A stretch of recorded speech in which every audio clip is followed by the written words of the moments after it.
kenapa kritiknya menjadi dibully banyak orang? Karena itu tadi, orang lagi susah-susahnya cari duit, nggak mampu untuk bayar wisuda, nggak mampu untuk bayar perpisahan. Saya ini teriak-teriak pengen wisuda diadain lagi, perpisahan diadain lagi. Yang nunggak baju sekolah ini sampai sekarang masih banyak.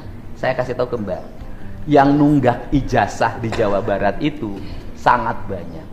Berapa coba total tagihan yang harus dibayar oleh pemerintah provinsi?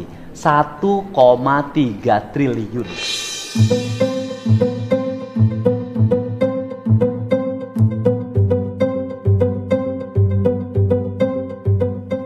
Orang yang tidak mampu nembus ijazah ke sekolah, nilai uangnya 1,3 triliun. Jadi kenapa makanya saya, 1,3 triliun sekarang jadi beban pemerintah provinsi, nanti diatur lewat BPMU. Tapi orang kok masih nyelenggarain acara-acara lagi ya?